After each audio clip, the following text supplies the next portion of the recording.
All right, so now we are recorded, and so but I still like the conversation. You know what I'm saying? And like the conversation. That conversation privately, and then we have a conversation about Yeah. more crypto stuff. Okay. All right. So now,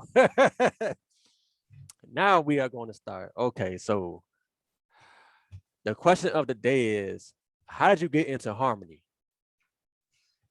How I got into Harmony, I was just researching one day. I made some really nice gains off of Dogecoin, off that rally. I happen to have noticed a Twitter influencer saying something about if Doge hits a certain point, he'd dump like 100 grand in, and I saw it was like just shy of that. So I was like, you know what? I'll throw 1,000 in to try to hit that mark, because I know if it hits that mark and he dumps 100 grand in, there's only one of two things that can happen. It's going to either just straight tank or continue rising. And I figured since he was a big enough influencer and he's going to dump that price in, I'll get him right before him. So I took those gains. I took half of them out of the market, and then I decided to research and just do more research and do as much research as I could on every cryptocurrency until my wife was almost like packing her bags and out the door, literally. Oh, shoot. Because all I was doing was just researching crypto, because I'm like, look, look what I did in a day. This is what can happen. This is what can happen with this. And I want to research enough companies, and I came across Harmony, and I found it on like an article, and I think it was Altcoin Buzz, and I read about it, and it was talking about the team and the technology and the fact that they're doing rocket ships to space. And I was like, look, you got basically Apple, Google, Microsoft, and Tesla in one company. I'm just gonna buy it. It's a penny right now. Sure, I'm in. And the more I read, the more I was just attracted to Harmony, especially with the low fees, the scaling, the sharding, and how successful it's been. The partnerships. Especially now, I'm looking forward to future partnerships. That's the main thing. Yeah. Because I know, like for me, Harmony is doing this multi-chain, this cross-chain thing. Like they're really focused on that, and they're showing what they're doing. Like they're trying to connect with other blockchains, and what they're not trying, they're connecting with other blockchains. So the way I see it, I feel like they found like their niche, and that and I know also too, like they want to be able to connect with fiat, and and I guess with banks and stuff like that too.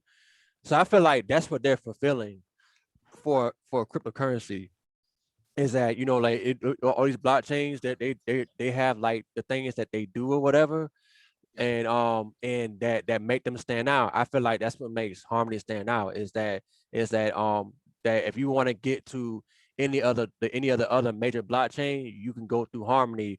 Or if you want to bring whatever, how you want the versatility of your assets just gets greater because you're dealing with Harmony. They're bringing this other kind of opportunity to the blockchain space. It's just that people have to be patient. Well, people have no choice but to be patient with blockchain, period, anyway. So like when they see it, when they see it come to fruition, like when they see that flower bloom, to me it's gonna be beautiful. So that's how I see Harmony. Yeah, I mean it's blooming a little bit, but it's always going to take time. It's like that one really rare flower blooms like once every 7 years or something like that. You just kind of have to wait patiently. I mean, it may smell bad at times, just like that flower. It may smell really bad, but that's just the name of the game. I mean, that's like we were talking about before we started doing the interview with the 2017 market, and then it just went into 2 years of nothing, like absolute nothing. You didn't hear about Bitcoin ever. Like it was not a thing. Like it just almost died. And then, I mean, I wouldn't say it almost died, but it needed to relax a little bit. It needed to find its identity, in a sense, the blockchain technology, because Bitcoin in itself, I mean, I love it, but sometimes I don't think it's necessarily more, it's more of a rich people's thing. It's the Berkshire Hathaway of stocks. It's for the banks. Let the banks do that. Let them deal with that. I'm not worried about that. Yeah. I want the companies. I want people that have teams. I want people that have projects, that have goals.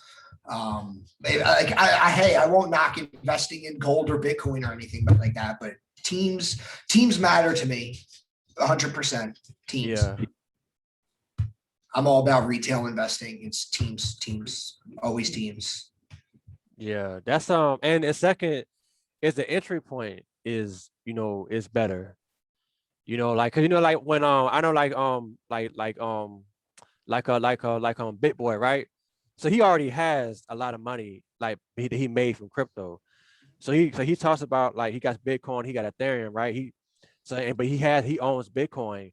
But the thing is like and he talk about like your portfolio and what you should have in it. But I'm just like, look, like I already seen what a bull run can do. So if people, which they are, liking Harmony now, is already showing, we're on the first page, stuff like that, of CoinMarketCap and CoinGecko and stuff like that. That was big. Yeah, and that was big. That tells me, okay, then I'm in a coin that's gonna give me those kind of gains that you can get in Bitcoin. Even though he has a lot of money, I feel like as far as ROI, I might be able to get the same or a bigger ROI than you because I got into something smaller that of course, like, of course it has the fundamentals, and also too is getting the hype. So what's the difference? Everything's about hype. Yeah. So to me, what's the difference if it's Bitcoin or Ethereum or some other coin? It's like it's the bull market. So I don't need Bitcoin in my portfolio to keep it safe. You know what I mean? They say like to keep it safe, diversify, but I don't believe that. I think you can diversify, but you ain't got to have Bitcoin to do it, especially if you want to get an RI. But see, it's not. I mean, it is about ROI. Yes, but like they say with like stocks, always take out X amount of your stocks, just to keep it aside to preserve it. As I mean, I don't necessarily say preserve it as the U.S. dollar because the U.S. dollar is nothing, but a lot of those investors, they go from taking their gains in stocks and buying gold. And that's just how they keep it because gold is always going to have some type of value. So that's where that's why they say always have Bitcoin in your portfolio, whereas Bitcoin is always going to be the driving force of this market. So if you don't take out some of your gains and put it in Bitcoin, it's really going to only possibly hurt you in the long run. Because let's say Bitcoin drops from, 50,000 to 40,000, that's only a 10% or 20%, I'm sorry, 20%, drop. Whereas if Bitcoin drops 50 to 40,000, our altcoins are going to drop way more than 50%. That's just how the game works. Everybody's going to dump out of their altcoins and just take out first because those are the ones that have the most gains, the most losses, the most risk. That's really why they say always keep some Bitcoin in your portfolio just to have it as a safety net, Yeah, I guess so, but I do understand that Bitcoin determines the bull and the bear market. So for me, as long as there's a bull market, then I'm good. But if Bitcoin is dropping like that, then I would take out. I would have to take out. I mean, choice. But the bear market, I mean, even then you kind of don't want to buy into Bitcoin because if Bitcoin's just going to go down, it's really it's to protect what you have when you're trading, even like day to day, like let's say, Harmony just hit 21 cents last night, broke a new all-time high. Now, technically, if you wanted to preserve that value, you would sell it around there and buy Bitcoin and then let it consolidate down a little bit because Bitcoin's not going to drop anywhere near as much as the consolidation in the altcoin. And then you're going to slide it back into the altcoin when the altcoin has its little consolidation. That's where they necessarily say it.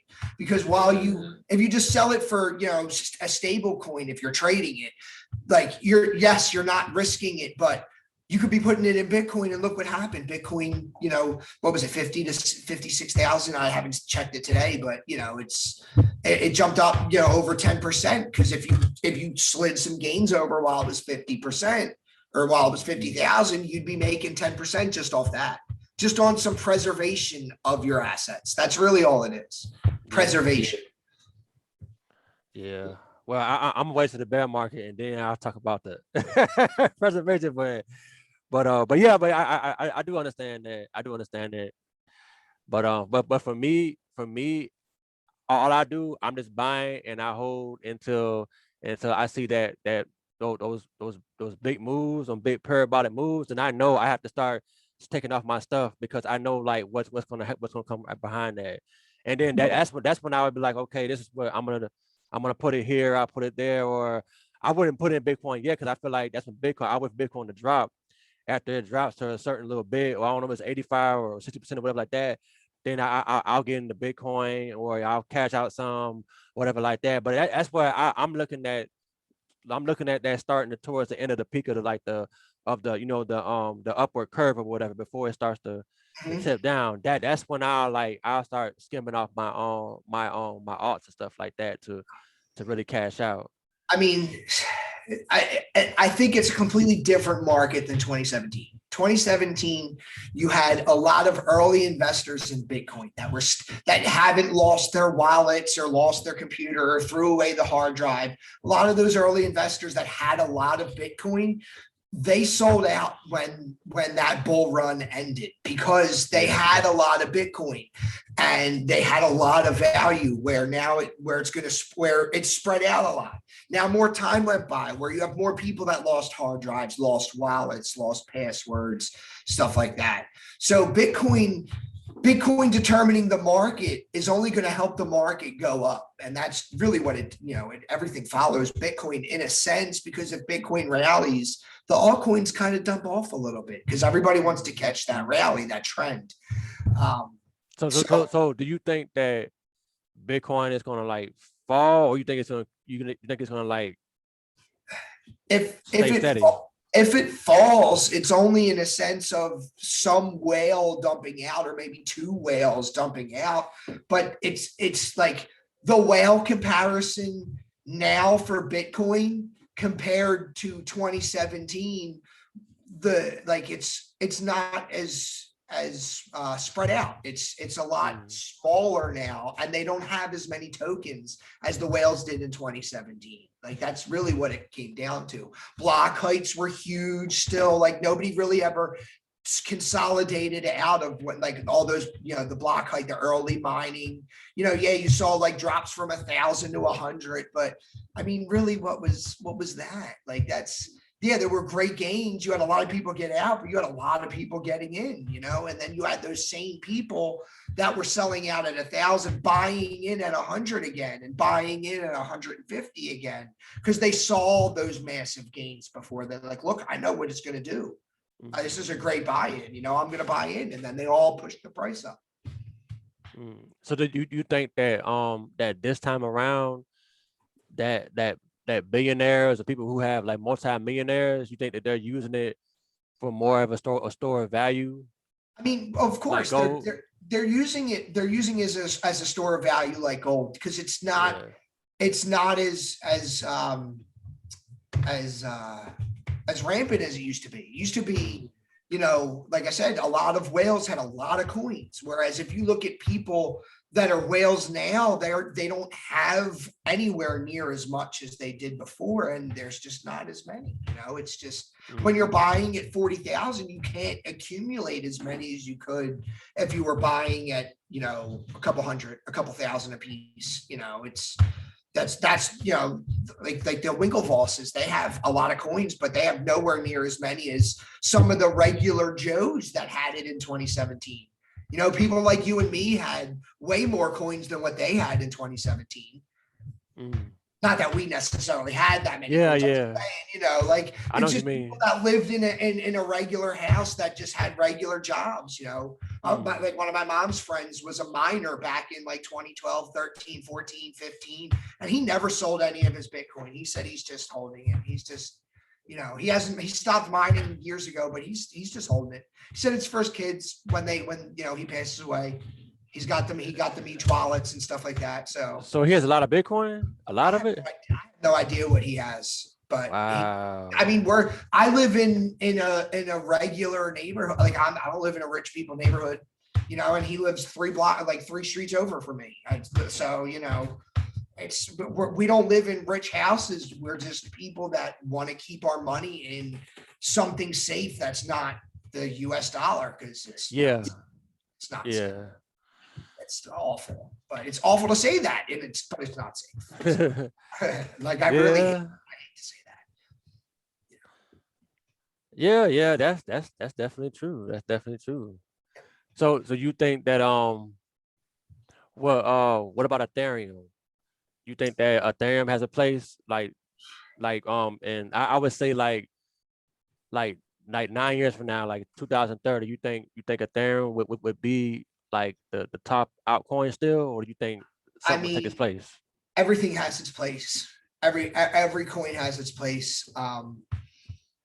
Ethereum still has its maximalists. I mean, how many people do you see sitting there swapping, doing swaps, paying in thousands of dollars a day in gas fees, thousands of dollars a day in gas fees, and they just really still do it. It is what it is. They probably but to me that means they have the money to do that. Like it's getting for more like people who are rich, who can afford to pay their way through Ethereum like that. Well, Ethereum 2.0 is supposed to change that, but I mean, when are they gonna drop it?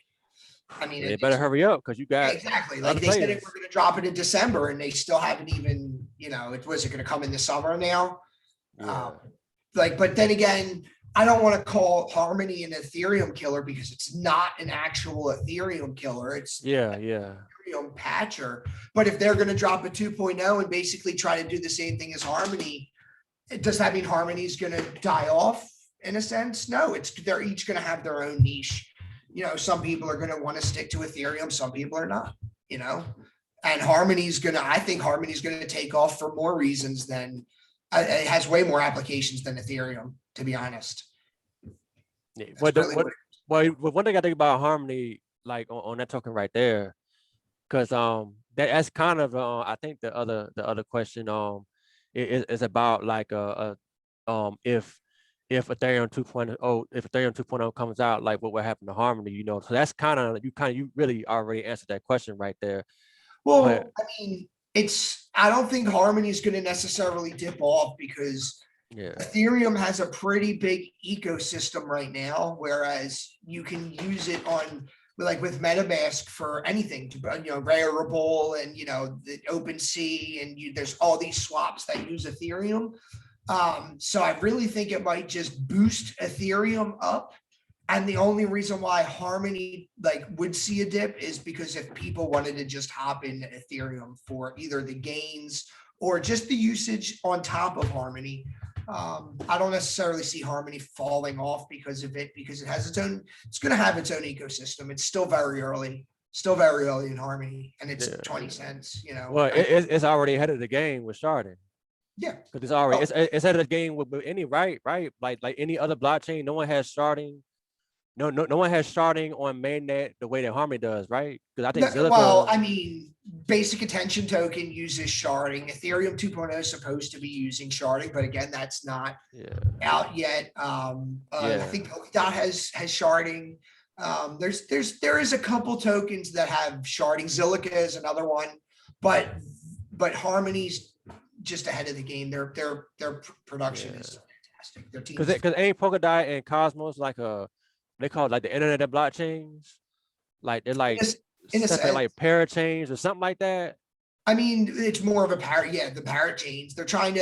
Polkadot's trying to basically bridge other chains the same way Harmony is. Mm-hmm. I mean, I don't know if you saw the one tweet from one of the Ethereum devs saying like, oh, Harmony, bit off our code, but it's really not, that's just hating.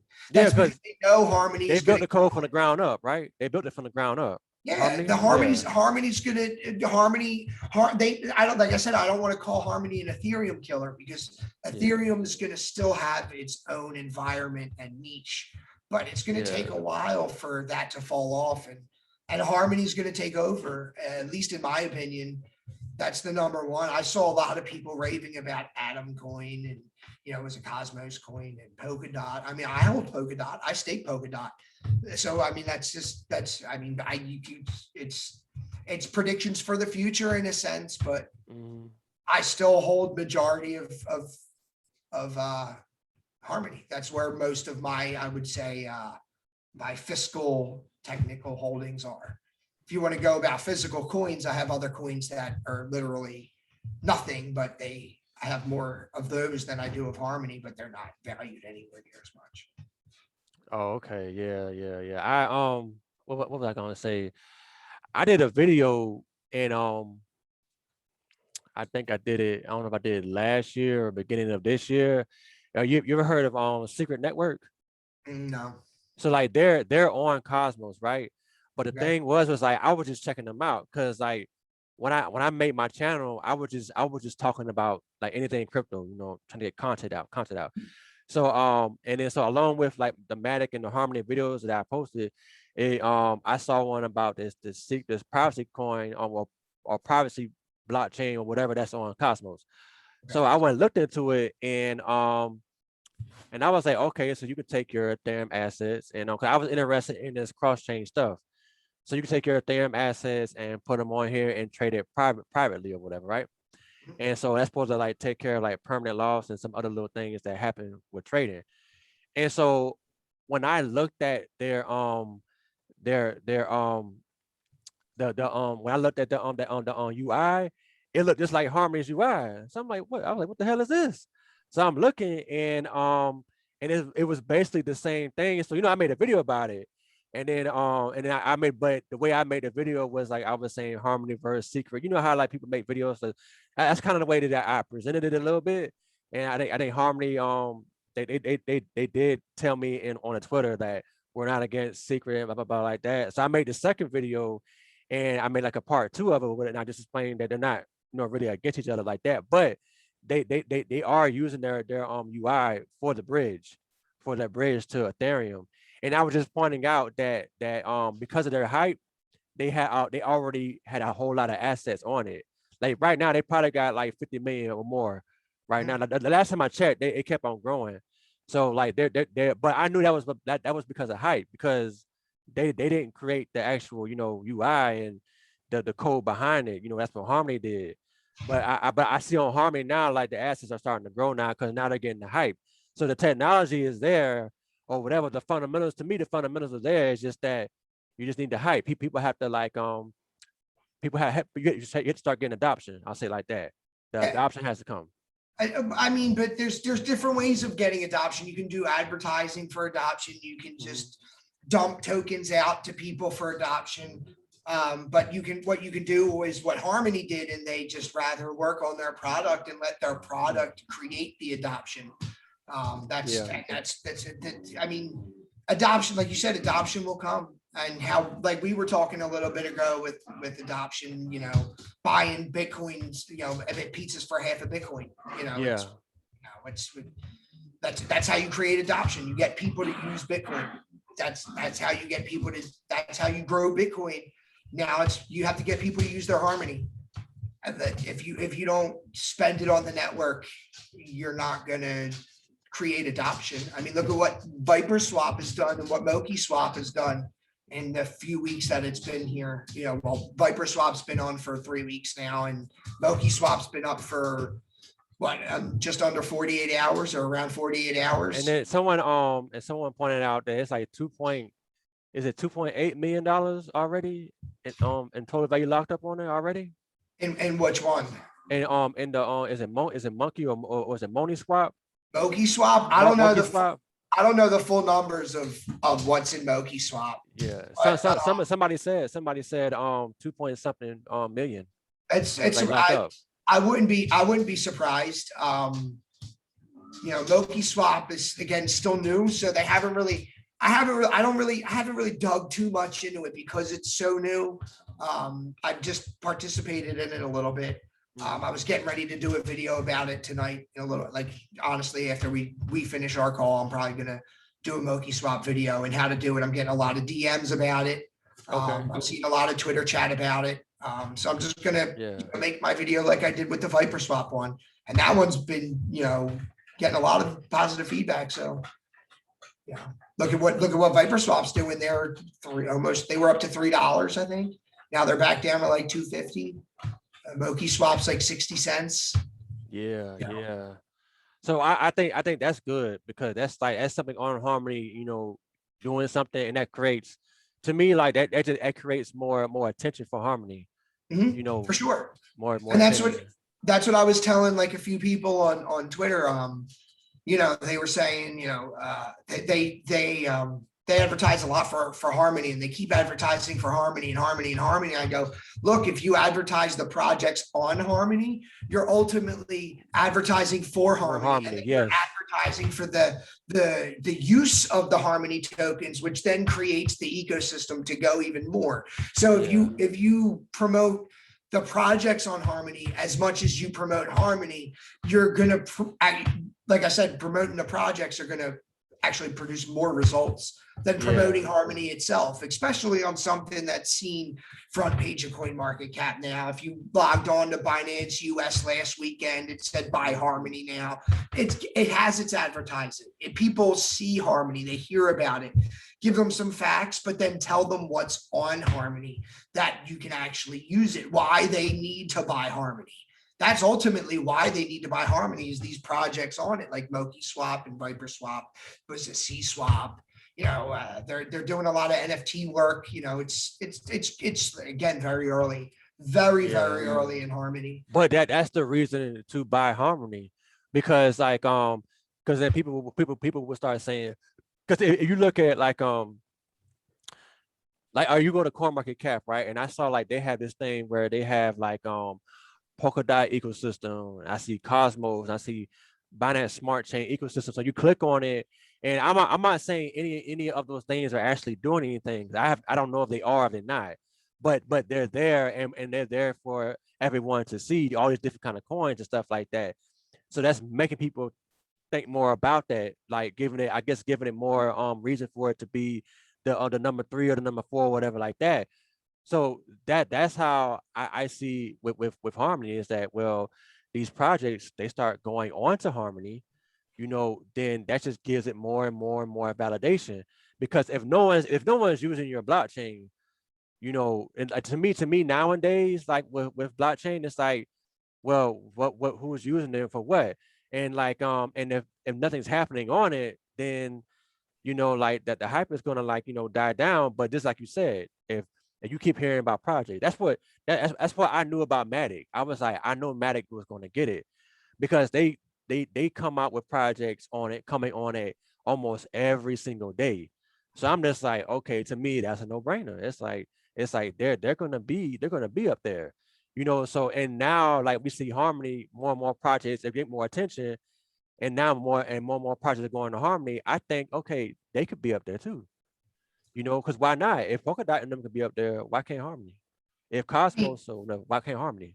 Any token can ultimately take over any market. I mean, that's just what this, you see that with this bull run. You see these coins that, I mean, I've seen coins today that I've never heard about before. I've never seen the tag mentioned at all ever before on Twitter. And I'm constantly on Twitter, and I follow a lot of people. Yeah.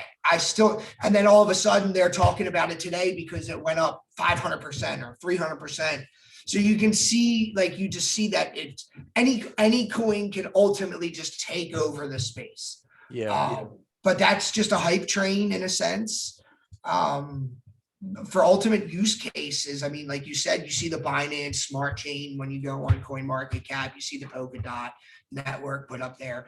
The Binance Smart Chain has gotten huge ever since it came into inception. It's been huge. So, I mean, I'm not going to say I like Binance Smart Chain or don't like Binance Smart Chain. I'm just telling you that it's been huge since it came out. Just because it's Binance. People hear the name Binance and they just go, okay, that's the number 1 exchange. Okay. Yeah, exactly. And why shouldn't it not be good? and Yeah. stuff like that. And but one thing I do know people are using it. They use the decks and stuff like that. Like 'cause I looked into it a little bit, and I was like, okay, I said people are using it, and but I don't know to what extent it's being used or whatever like that. But I know just like you really it all comes down to what the market believes the price should be. Yeah. So the market believes Binance should be where it's at, and that's where it's at. So I would say hopefully the market believes that Harmony should be up there. Well, I mean, it's psychology. I mean, I always talk about going into markets is 60% psychology, 30% research, and then 10% funding. Because first off, you need to have a certain mindset to succeed in any market. Because if you have people, and I have friends that'll sit there and look at their phone every 6 seconds, legitimately, and then go, "Oh my God, should we sell? Should we sell? Should we buy? Should we like?" And it's like, dude, like you have to have patience. You have to have psychology. You have to see what people are doing. One of the things I always tell people, what you don't see nowadays in trading, because everything is computerized and digitized, is those like back in the 70s and 80s. If you ever watched videos of traders in Wall Street, that madhouse that you see them throwing stuff, you got people ripping their hair out, pulling shirts, and, running this way and running that way. And like, you would just stop there and look, you would see the psychology in that. And you only get to see that with these digitized markets by looking at green and red numbers or bars on your screen. Like, that's like, how are you supposed to read the market that way? If you're not on Twitter, if you're not on Reddit, if you're not on Facebook or these social media outlets, How do you know? how are you going to read what people are doing? And that's what, like, I think the SEC and like these, how they were talking about Robinhood and all this stuff and the Twitter or Facebook stuff. Like, how are we supposed to see the psychology? Are we supposed to just go off of CNBC? Because that's still a watered down thing. Are we supposed to just go off of what these, TV channels say, or just some random news articles say? Like, that's still not giving you the retail investor, that retail trader psychology. Yeah. You have to see the psychology to know where to go. And Harmony, as long as enough people psychologically get it, that it will go somewhere, because it will. Right, I mean, I'm not saying we have to brainwash these people into it, but like, it comes down to just educating people about blockchains, about different technologies, about different companies, who's behind them. Like I said, teams are number one, in my opinion. So always go about your teams and always look at what they're doing and how they're going by it. My two biggest are Harmony and Pack. Those are my two biggest. I will promote those two till I go, and that's how it's going to be. I like those teams. Those are my teams. It's the same thing. Think of it like a sports team in a sense. You like your team. That's your team. Regardless necessarily of who they have. But in this, it's regardless of the product they have. It's the team that you want to invest in. That's where you invest. You invest in teams. You trade on prices. That's how I think about it. Well, I guess that's right, because when you see a price you like or a price you don't like, you make a trade, right? I'm sorry. I say that's like you see a price you like or you see a price you don't like. That's when people make a trade. A trade, yeah, or a free agent signing. It's literally ultimately the same thing. That's what I said. You have to find comparisons to what you can easily identify things to. And I always use sports, poker, card games, stuff like that. You're always talking about psychology. You're talking about money. Look at how you want to do a free agent signing, but 3 other teams are going after them. It's the same thing as market trading against 4 other traders. I want to get it for the cheapest price, but so do they. So how do I get it for the cheapest price? Yeah, you're right about that. You're right about that. All right. Well, you know what? I want to leave with this last question. And this last question is, what is your price prediction for Harmony for 2021? My God. I'm not a price prediction guy because you can't really predict. Again, you can't predict the market because it's all psychological. So you can't really predict human emotion. I mean, look at what happened. Let's just necessarily say with the Capitol on January 6th. It first started where everybody was there. They were just kind of standing around. And then the next thing you know, a couple people get a little rowdy, and then a lot more people get rowdy because that's the psychological mentality. You see mob mentality. So if you see a lot of people rushing to buy Harmony this year, some may do the mob mentality, the FOMO, whereas you have other people that are investing, and I think it's a lot of holders. That's how I see it, a lot of holders. But again, I said something earlier, I don't think it was on the recorded aspect, but some of these people are going to wake up one of these days and see their account, and they'll think twice about holding necessarily, just because, they might not have seen that type of money before, so that's just ultimately, it's all psychological. It's how stable you can be, how strong are you going to really hold, how can you hold? If somebody says to you today, I'll give you $10 million for 10,000 Harmony tokens, would you do it? Yeah. Because today it's worth that price. But if you're a holder, you're going to say no, because I'd rather just wait. And I know it's going to be worth way more if I sell it in 5 years or 10 years or 15 years. Yeah. Some people just don't think in the sense of, oh, I'll take the 10 million now and go buy more Harmony and then hold more, and then it'll be worth more. But, some do, some don't. Yeah. Price prediction, definitely under 3. I mean, you have to be realistic. I see these people posting like $10, $15, $20. Yeah. Where it's possible. Remember, it's possible. Yeah. FOMO and psychology can bring it to that. But realistically, I say under 3, over $1.25. It really just depends on the rest of the year. Yeah. I think that's fair though. That is fair. How the government for it to go to $1, I think that's fair. I mean, I bought it at a penny in February, the beginning of February. So I mean, Okay. you're talking 100 times in a year. What kind of gains are that? Like, where do you ever see that kind of gains with 12% interest payout? Yeah. I mean, what do you get? 0.25% at the bank for a savings? Come on, man. Yeah, exactly. Because what this is what I want, at least from crypto, because I don't know what the next bear market is gonna look like for us. You know what I mean? But what if it doesn't look like it looked the way it looked in 2018, where everything just went back to their beginnings or whatever, the beginning price or whatever like that. What if Harmony, stays at 50 cents or $1, something like that, and then it makes staking more lucrative, or like running a node more lucrative, or you know what I mean, and then from there it can start going back up, because maybe utility kicks in and people start looking into projects more for the utility more than just speculation aspect of it. You have, I mean, if the market starts going down in a bear market, you have these people that just stack their staking rewards and they do nothing with it. And then ultimately, when they find a good price, they sell it. So if the market's going to bear down, you have those people that are just going to sell those staking rewards. They'll keep what they have staked, but they're going to sell their staking rewards. You're going to have other people that are going to rush to pull their entire stake out to sell it to get it cheaper. Then you have other people that are going to just pull out chunks.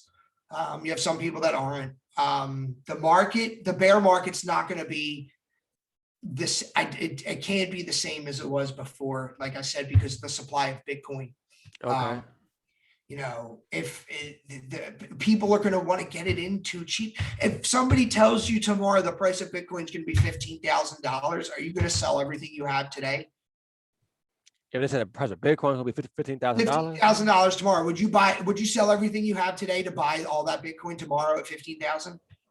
No, I wouldn't. No, because if they say that it would, or it does. If you have literally the fortune that says, and true, the price of Bitcoin is going to be $15,000 tomorrow, are you going to sell everything you have right now and buy that Bitcoin at $15,000?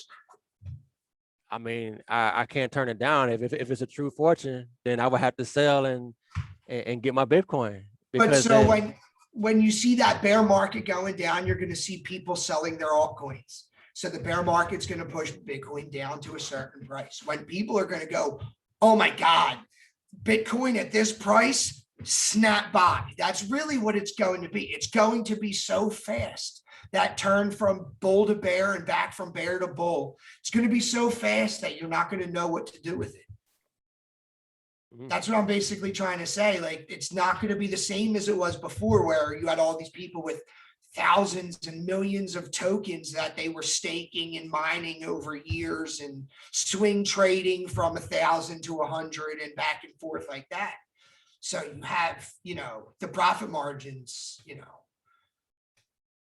I'm telling you, people are gonna buy back in when they see when it's low. I mean, I told my uncle last week Bitcoin was $60,000, and he told me that I was crazy and I was lying to him. I swear to God, because he's somebody who doesn't pay attention to the markets. He bought it back in 2017 when it was like $6,000. I think he bought one Bitcoin, and he still has it. And I told him it was 60 grand. He goes, "You're lying to me." Picks up his phone, calls his friend. His friend goes, "Yeah, it's about 58 grand. He goes, "I'll call you right back." Click. I'm literally like, are you like, really? Like, I'm lying to you? Like, come on. Yeah. It's people. Did he cash out? Did he cash out? I don't think so. He's one of those guys that doesn't need to. He's just going to ride it till he owns his own company. He's been a successful architect for 30 years in the city of Philadelphia and out in like Wildwood, in New Jersey, stuff like that. Okay. So he's set. That's why I said he didn't even care. Like, the fact that I told him it was 60 grand and he had no idea, thought I was kidding with him. You have people that when he hears that, oh, it's 15 grand again, it dips down, oh, it's back to 15 and going up to 20, he might buy another one. It's 15. Oh, it's back down to 15. Like, that's just really how people think. And that's what I was wondering about, like, too, if more billionaires and these companies start buying this Bitcoin, and what reason do they have to sell? I mean, the same sense that they would have to sell their investments in the stock market. It gets too high to a point, you have to see the market, how much money's been influxing, how much is going to continue to influx. Like with Tesla buying in, that boosted the market a whole bunch because a whole bunch of money came in, and secretly Square's been they're dumping money in. So you see these companies that are putting money in, putting money into the market. And that's what basically gets you those longs. That is, as you see the money dropping down per day, that's influxing into the market. That's how you start seeing more shorts. Okay. So do you think that they're doing it as a store of value, or you think they're just trying to get that, those big gains? Both. Why wouldn't they do both? Like I said, in the sense of their investments in the stock market. It's a store of value that can gain the money, the same sense that like most of us have done it. I can put my cash in it, and like I can put my US dollars into this, and in a year it'll be way more than if I put it in a bank. Like I said, some people are going to wake up, look at their portfolio balance, and just either have a heart attack or just throw their like phone and like sell everything they have, move to buy an island, and that's it. Yeah. Like some people are not going to know what to do with it. It's going to be that big, You see their psychology now about it, and you see like how some of them react on Twitter compared to a couple months ago. And even myself, I can say I've gotten conceited at times on Twitter, but it's just it's a psychological game, and you never know what's going to happen. Yeah, you're definitely right. It's a psychological game. It's all on how we feel a lot. That's a lot of it. But see, you have to understand with the difference in the stock market, they get the halts. They get the investors that are the hedge funds and the corporate investors. They get those advantages that people like us don't get there, but we get them here, and everybody plays by the same rules in the crypto market. So that's what I like about crypto. It's like they like, how like CNBC, is it called CNBC? CNBC, that's the channel, yeah. Yeah, so when those guys are well, you know what? I never really watched that because I'm just like, why would I watch that when the experts are on YouTube? That the experts are like, us. Like and I'm not saying that they were like the experts, but I'm just saying that the information that they have about the markets, like they like it's not like they have something like behind the scenes. They don't. It's just that whoever like subscribed to them, whoever been watching for a long time, they might trust their content. But really, you ain't got to watch that to get the real. You come over here to YouTube, you come over here to us, and we're gonna give you the real because just like they're watching it, so are we. Like they don't have anything that we don't already have. When it comes to crypto, I say it like that. That's what I think. Yeah, I mean, the TV channels with the market, I mean, they're just going to put out their ideas, but the crypto market not having any rules is really like real. That's free market. That's like this whole GameStop thing got my Yeah. dad to finally invest in something. My dad's never ever once purchased any stock in his life. Never invested anything. But Mhm. then this whole GameStop Wall Street happened and he drops money right in the crypto market because that's true free trading. He never believed that the Wall Street trading was Was free. Was was free. free. It Yeah. wasn't a free market, you know. Yeah. And back in the 60s and 70s, the music reflected that. You don't hear the music saying that anymore. Nobody's talking about the stock markets and the corporate bigwigs and their music nowadays. When was the last time you had like anti-establishment music? Was like Rage Against the Machine back in the late 90s? I mean, besides that, like back in the 70s and 60s, it was all anti-establishment, and there was movements in it, and it wasn't necessarily to try to get people to stop liking their governments, but it's about thinking freely and educating people because there are things that happen behind closed doors that give corporate fat cats and bigwigs all these advantages in the stock markets and stuff like that. And we're going to just be in this crypto game. And if they want to come in, they're going to have to play by free rules. That's really what it is. Yeah. Yeah. Like the way that I always saw it. Like I remember when I first heard about Bitcoin, was it 2013? But the way I heard about it was like I had friends that were criminals, Mhm. so they told me about Bitcoin in a different way. Yeah. And then I remember I even like I had a laptop and I Mhm. downloaded a node. I was just trying to see like what this was, but Mhm. so I kind of like backed away from it. I don't know why I kind of just backed away from it Mhm. because but usually I kind of look into something more, especially with technology. But I backed away from it. So and then 2015, a friend of mine he brought up Bitcoin again, and I was just like, I didn't see the point of it. And then so then he brought Ethereum up, and then I was Okay. just like, oh, I was like, okay, I like this.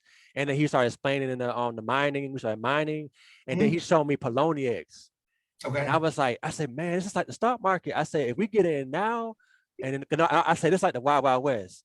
I Mhm. was like, if we get in now and just stay in it and learn it and and get involved, I was like, by the time they throw all the regulation, we know all the way around the block. Yeah, I mean, you Yeah, even say you call it the Wild Wild West, and we're not even there yet, man. It's still the Oregon Trail. They yeah, haven't even discovered the West yet. They haven't found that gold river. yeah, It's still really early, man. We got people breaking wheels and dysentery. If you play that game, you know the deal. You got to throw salt on the wound, just the same way you got to throw salt on people on Twitter, man. yeah. Throw salt on that wound. Just like that dude. There's a guy, and I don't know if he was lying or not. I hope he wasn't lying. But it's a guy. He said he did something with his Frontier wallet over there like that. I think this Frontier does Harmony. I don't know exactly, but then somebody told him something about staking or something like that, and he lost all his Harmony. They stole his Harmony. So Listen, I was trying to get him like I was like, hey, you can follow your address and see if it go to an exchange. And but he didn't. I guess I don't know if he was mad or whatever, but he didn't. I guess he didn't look further into it. He just uh, took his loss or whatever. I'm a little familiar with the situation. I think Yeah. there was some contact with the Harmony team or something. I don't want to really get into details because it's not my situation and I'm only here, I only hear so much about it. Mm-hmm. But I mean, there's other people that have gotten scammed. I mean, there's like scammers are out there, even in your email. I mean, you ever get those emails with the prince of whatever wants you to Oh send yeah, them yeah, money? yeah, yeah, yeah, That's all it really like. There's scammers yeah. everywhere. You have to always be careful, always do research into what you're, Rug what you're trying pull. to invest in. People get rug pulled Yeah, I and mean, all kinds of stuff happen. well, the number one thing with rug pulls are usually with, there's new coins, which I will never really get into something that's fresh new, but like the Smoky swap I got into, because even though that was new, Viper swap I got into, that was new. There are certain things that you want to get into, but I did the research in them before, I actually hopped into them. I wanted to know who was behind it and what they were doing with it before I was, risking myself of rug pulls. Yeah. But the liquidity pools, sometimes they're good long term, sometimes they're not. That's the chance. That's just the chance you get. That's the risk. That's risk to reward. It's the same with getting in any coin for day trading. So today it might be high, tomorrow it might be low. You never know. Yeah, that is the risk. But at the same time, it's like, well, I guess at the end of the day, it's like in crypto, you really had to take responsibility for all your actions. And you might not have anybody to save you. No, I mean, at the end of the day. And then that's free market though. That's fair. That's free market. Yeah. I mean, you have rug pulls in the stock market too. I mean, look at Enron. I mean, I wouldn't call that a rug pull, but look at what Enron did. I mean, look at what the banks did with the housing market. I mean, those are necessarily rug pulls. You know how many people lost money because of that? Like it's no, you have to take responsibility for what you're investing in. I literally told a friend of mine, and I bought a friend in real life, and I guarantee he's going to watch this video too. I told him to never, ever take a picture of his seed phrases. Like 100 times I told him. And then the one day right in front of me, he made a new wallet and took a picture with his cell phone of his seed phrase. And I'm like, literally snapped out. I'm like, what you doing? Like unless it's a Polaroid camera, never take a picture of your seed phrase, like that seed phrase could be worth $2 million one day. You never know. But then again, taking that picture could save you, like that guy that has a wallet with 260 million plus of Bitcoin in it. If he had a picture of his seed phrase somewhere, he could always access it, Well, there's a risk that it has a chance of getting stolen, but well, you better put it on a flash drive and have multiple flash. You know what I'm saying? Like at least have some kind of backup. Take it on a digital camera and keep it on the card and not put it on anything. That's fine. Like I said, the Polaroid camera in a sense is great. Because you can just take a picture and shake it like this a couple of times, and then you got your picture. Yeah. Keep it in a little book or whatever. There's little tubes that are like airtight, fireproof that you can get, I think, from Ledger. I'm not sure. They're just keep it in a safe, keep it safe, keep it in. I mean, I don't want to say keep it in a bank deposit box, but it's safer than taking a picture with your cell phone.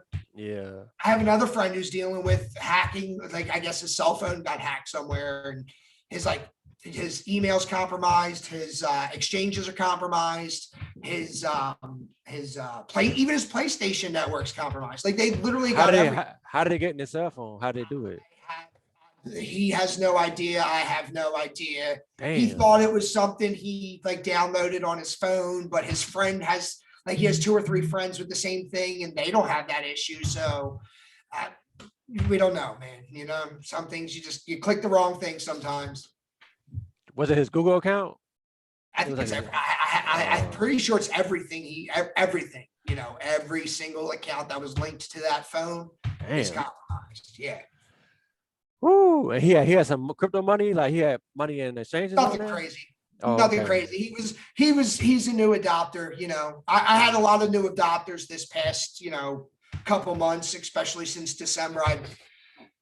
I'd say like 30 or 40 word of mouth people that have never, just face-to-face interactions that have never purchased crypto before now own, cryptocurrency. So it's all about spreading the word, getting the adoption out, showing people. Like, the one thing I show a lot of people, I live in Philadelphia, sports are very big. Just show them NBA Top Shot. That's like, that grabs people right away. Look, yeah. These are digital trading cards. And instead of seeing some stupid picture of some guy standing in a dugout, you're getting a clip of an in-game highlight. That's your digital trading card. And you're not subjecting yourself to impermanent loss with Topps deciding to create 10 million of them in 2 days. Mm-hmm. You know. So yeah, that's that's what you are you into like sports? Well, I guess the last part, and I guess like I do this for like I guess I give us like 5 minutes on this part because I know you got to go do a video and stuff like that. yeah. But for your hobbies, like, are you into sports and stuff like that? Baseball and all that? I love sports. I love competition, anything competitive. I did grow up playing lots of sports. I played baseball, I played hockey, ice hockey. I never really played football for a team, but I did play, football with my friends and stuff like that. Played basketball a lot, got travel tournaments, I was invited to, well, not invited, but, you have to try out for like home run derbies, growing up when you're teenage stuff like that. Okay. Up getting to play on Vet Stadium during home run derby, for my, our high school ice hockey team. We got to play on the Flyers ice right after a game and got to, meet some of the players. So that was always cool. But statistics in sports, number one, card games, number two, statistics, video games. I mean, I wouldn't say I'm a typical kid, but, I'm not even really a kid. I'm 32, but, I'm just that typical 80s kid, 90s kid, so music, I do concerts and stuff like that. I used to play the guitar a lot more than I do now, but with having a kid, owning a house and all this crypto research, it's hard to find time to keep to your musical instruments. More power to somebody like High Res who keeps doing his talent, not getting sucked into a world like this, and still be able to invest in companies. But yeah, I'm all about, sports, stats, competition, cartoons, Rick and Morty, South Park. That's about it. I don't drink. Just never really did. I don't like people when they drink really necessarily. I drink. Yeah, I mean, a lot of people do. I don't necessarily knock people for drinking. I just say, like, look, man, a lot of times I don't like being around you around most people when they drink. If I would go to a bar, like, it's ironic because I met my wife in a bar, but it was only for karaoke night. And on karaoke nights, I would hang outside the bar, sipping sodas, smoking cigarettes. That's really all I would do. And okay. Karaoke, you would hear the music through the door, but I'm that dude that sits back and watches and observes the psychological output of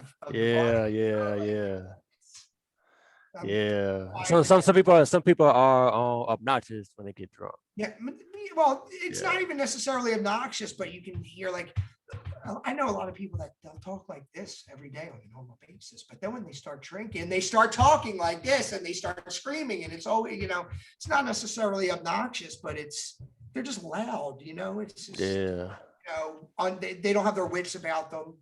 Yeah. I'm not going to knock drinking because I used to drink growing up, and I saw what it does to people and saw what it did to me. And, there were days where I don't remember driving home and I'd be home with my car intact and, I don't remember the night before at all. And that's not good, at all. I've lost friends to DUIs. So it's, it's just, well, I wouldn't say DUIs, but, to drunk accidents, drinking and driving and stuff like that. He's a little annoying, but he's fine. Yeah, that's the on the dark side of drinking, and it's a fine line too. There can be a fine line with that too. Cause I remember I started for like I started like partying because I was doing more than just drinking and stuff like that. Yeah. And so I had stopped for like 4 years, and I felt like I was killing myself. Yeah. And then but now I socially I get with my friends and I drink with them and have a good time now. But I don't get too crazy to where how I was before. So gotta keep your wits. But like, there's just, I mean, I like I said, I'm normal like every other, kid my age, 32. Yeah. Music. I mean, I have a lot of musical influences.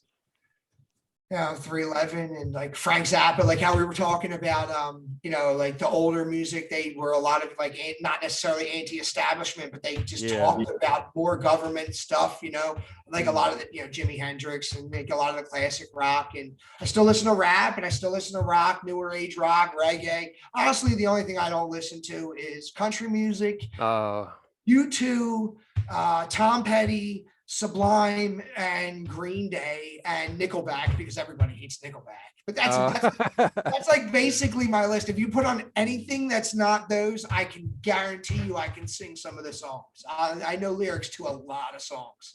So okay. yeah. Okay.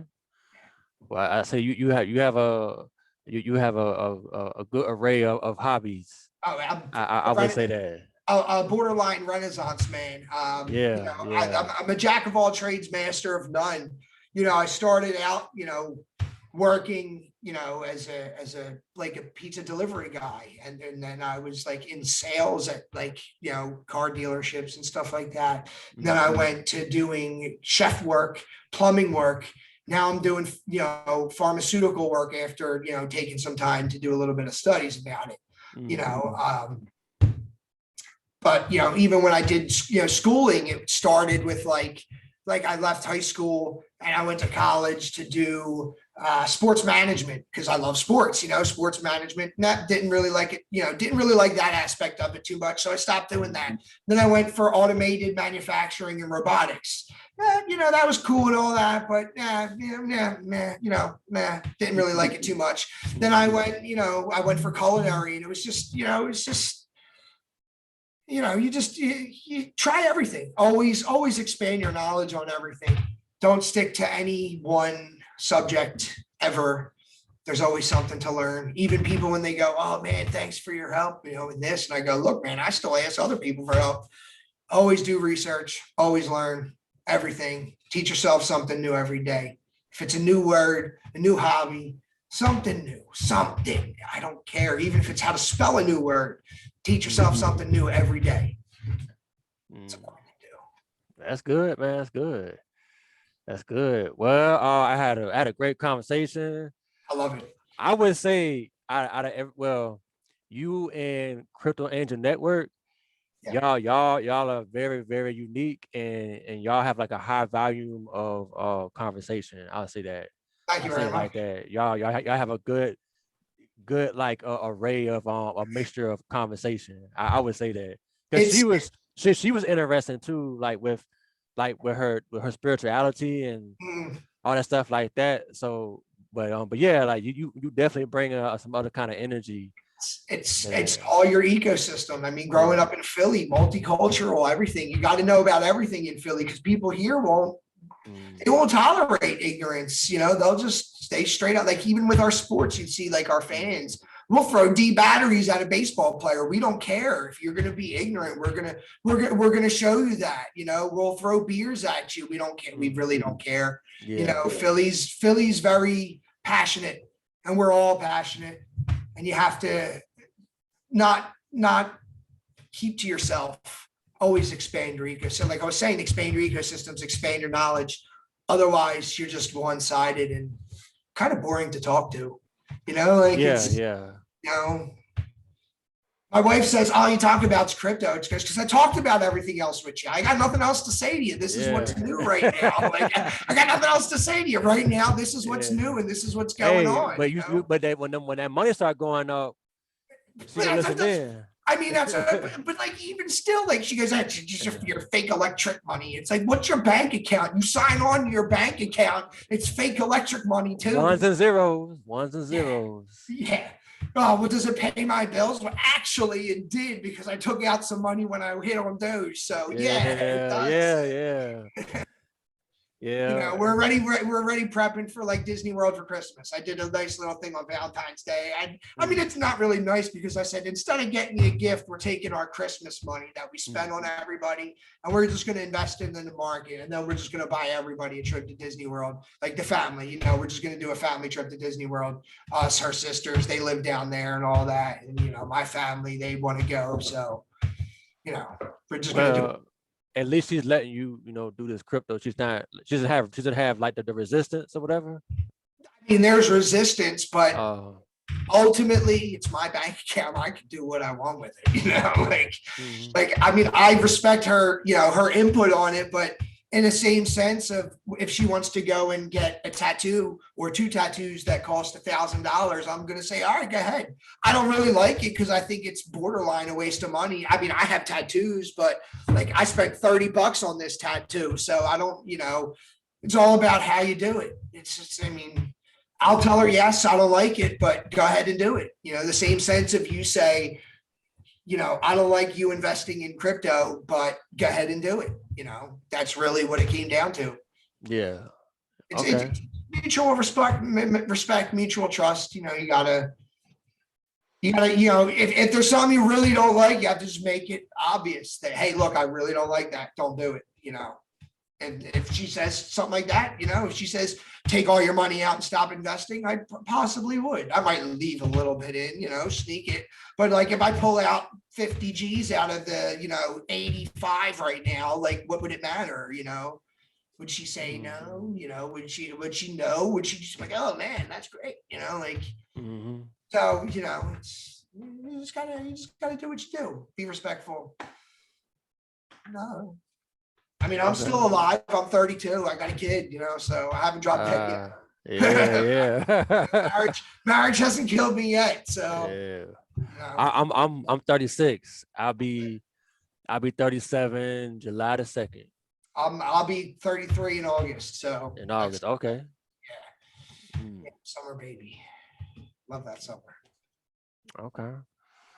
Well, all right, we can conclude this interview. I had a good time.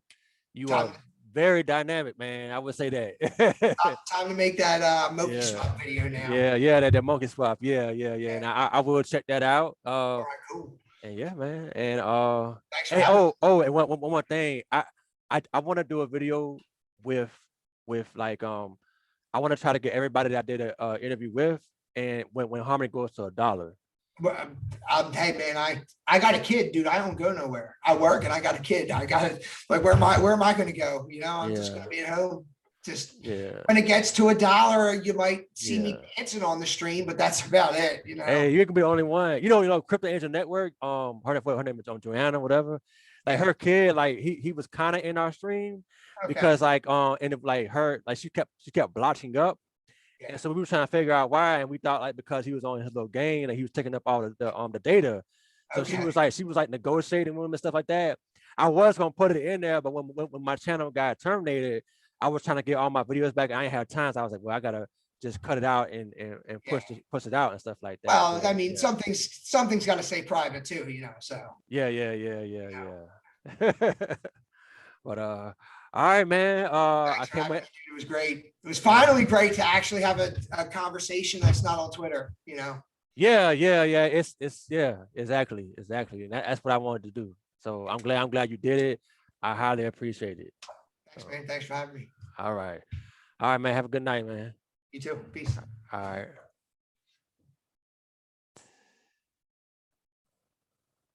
Stop the video.